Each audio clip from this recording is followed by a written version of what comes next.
The RedMagic 10 Pro isn't just another gaming smartphone. This is the fastest smartphone in the world right now in 2025. Now let's talk about the spec.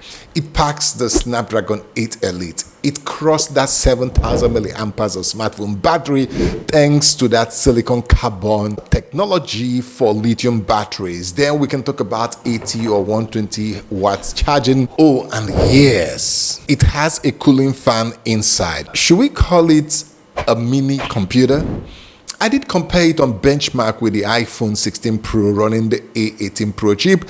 Then I went into 4K editing of video and it just kind of smashed the iPhone in terms of speed. Is that all? No, I decided to push this device to the limits and I was very surprised with some other thing I discovered to let you know that this is more than just a gaming phone. Let's get started.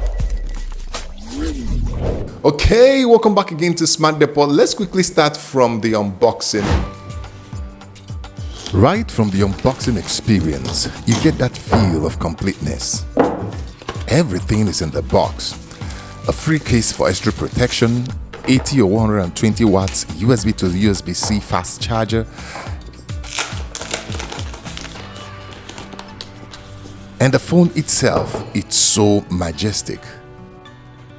Before we go into performance and the camera test, I want to talk a little bit about the RedMagic OS because this is my first time using it. There are a whole lot of useful features that are inside this UI that most people have not even talked about. The sidebar has surprisingly become part of me. I rearrange it and use the screen stays on feature whenever I want to, a feature I use all the time. The split screen feature here is so fast and fluid, I am forced to use it more often.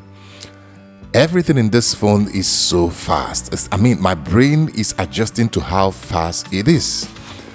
The Snapdragon 8 Elite and that 144Hz screen is a great combination. But there's more to the RedMagic OS. The number of notification icons that can be stacked on the status bar is enormous, be it on the left or on the right. The clarity of warning pop-up windows.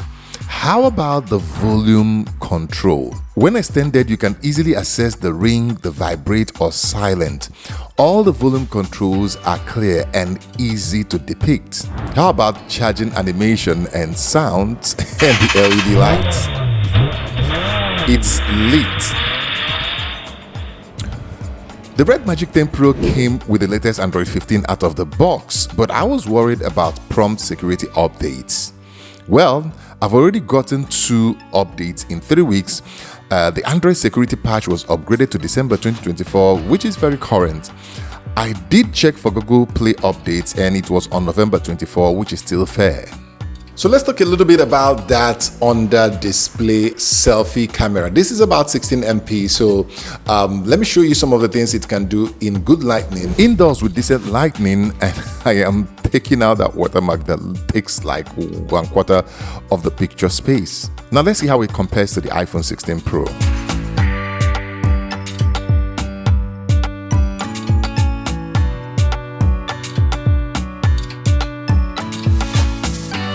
How about the Red cameras? We have two 50 megapixel and one 2 MP of macro. So how does they perform? Let's start with video on RedMagic 10 Pro and then compare it to the video with iPhone 16 Pro. The videos were shot on different days with Harmattan in full force during the RedMagic video recording, but it did compete with the iPhone 16 Pro video. I'll let you be the judge. Apart from the skies and the moving vehicles, every other thing remains the same.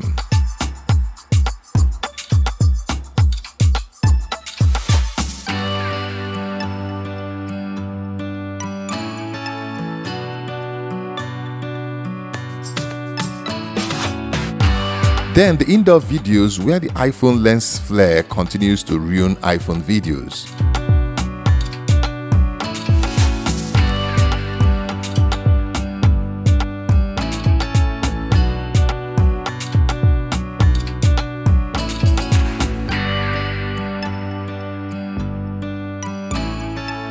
The RedMagic 10 Pro does not have any zoom lens, but I still tested its zoom capabilities against the iPhone 16 Pro.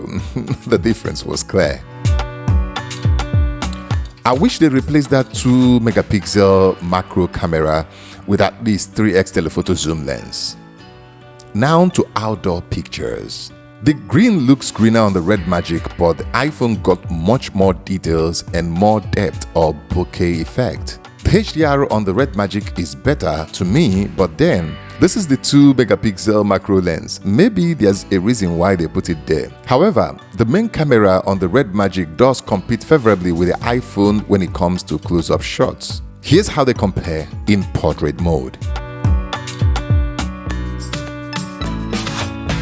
If you're enjoying this video, this might be a good time for you to click on that subscribe button and turn on the notification bell icon so you can enjoy more videos like this. So before we go into benchmarks and gaming and other stuff, let me talk about some things that are interesting. First of all, the quick charge. You have lots of features in the quick charge. Yes, you can set your fan to be intelligent, you can set it to be turbo, you can set it to ultra quick charge, you can set it to kind of use the power from the charger on the phone and not charge the battery. There are a whole lot of features here that I want every smartphone to have. And then when it comes to the charging, I did charge it from 0 to 100 and it did that, can you guess? Yes, it did that in 37 minutes.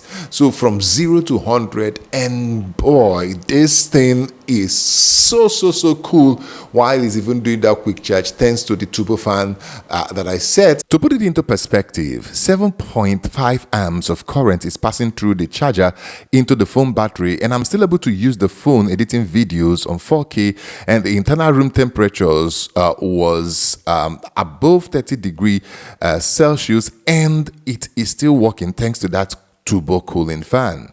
How about the battery life? One of the things that actually impressed me most is the battery life on this thing, especially the idle drain. So it's one thing that I love about this phone. To give you a practical idea, my average battery life on the Samsung Galaxy S24 Ultra, which has a great battery life, is about 7 to 9 hours screen on time.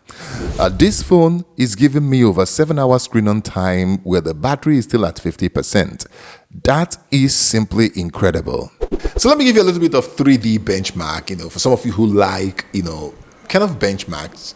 I compared the RedMagic 10 Pro versus the Apple iPhone 16 Pro running the powerful A18 Pro chip. However, the results are not even close. The Snapdragon 8 Elite is the true powerhouse king.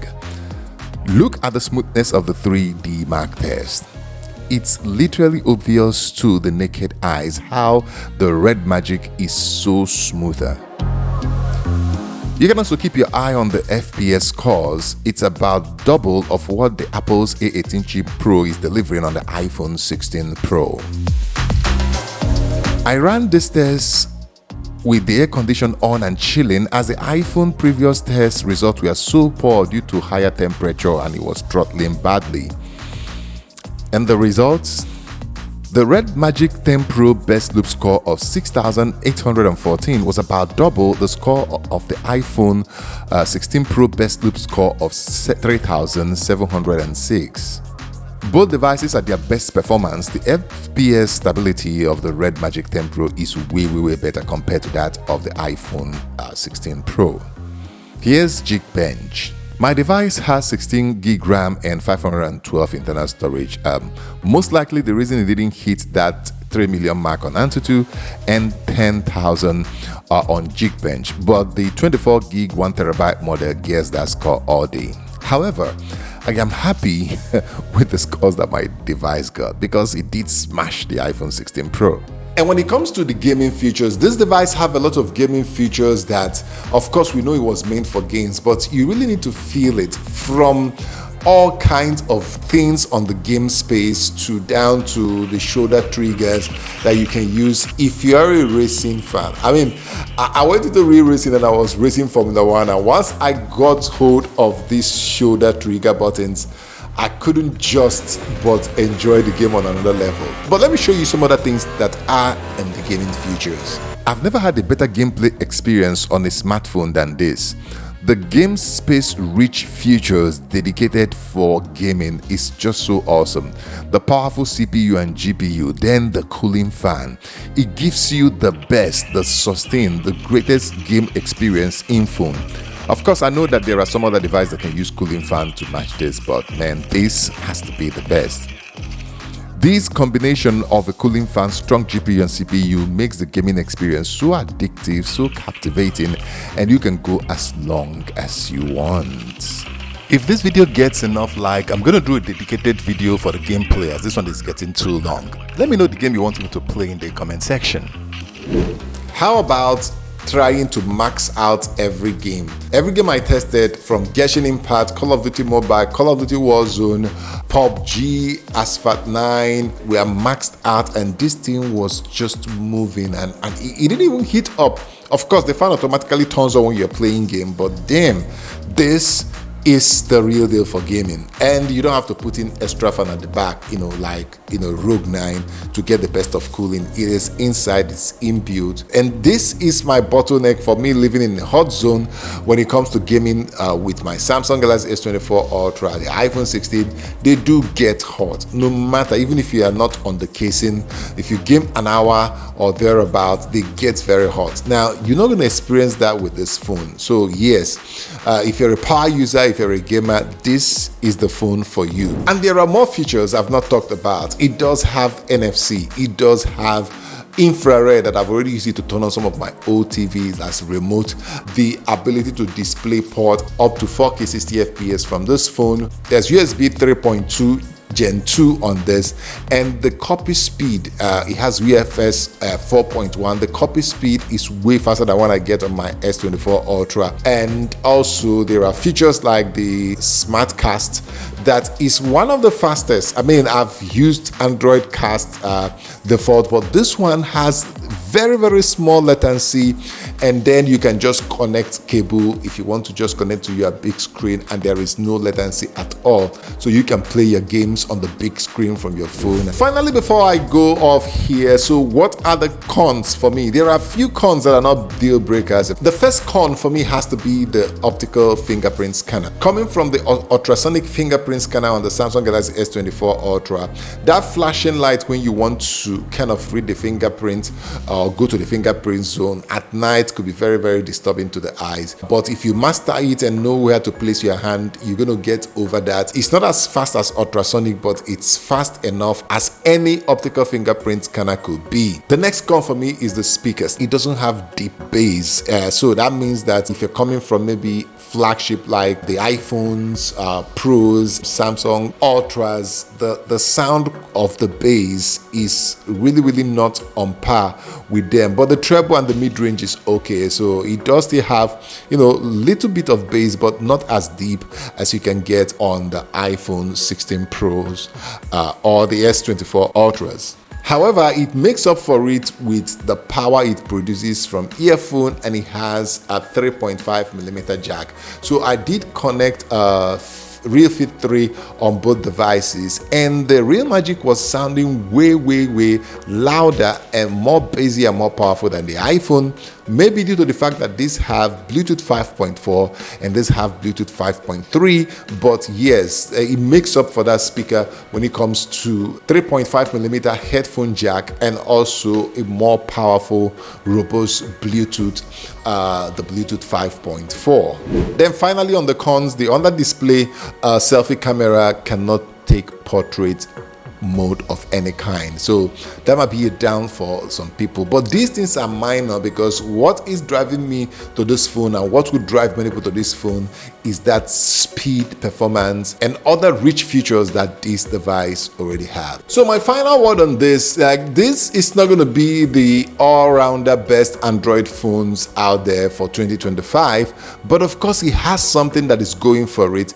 It's still going to be the fastest on the Android side and generally on smartphone market for 2025. So if you want speed, sustained performance, a good responsive UI, then you cannot go wrong with this. Of course, if you're a selfie freak, you want to take a lot of selfies, this phone might not serve you well. But overall, I will rate this phone like A+. It does what it's intended to do very well, more than most phones out there. I do a lot of my editing, conversion, processing, a lot of things on this device, and it gets it done. So make sure you subscribe, because I'll show more things about this phone in the future, because there are so many rich features in this. Thank you for watching to this point. Drop any question in the comment section. I'll do my best to answer it. And make sure you subscribe, turn on the notification bell icon, and share this video. And until I see you in the next video, it is peace to our world.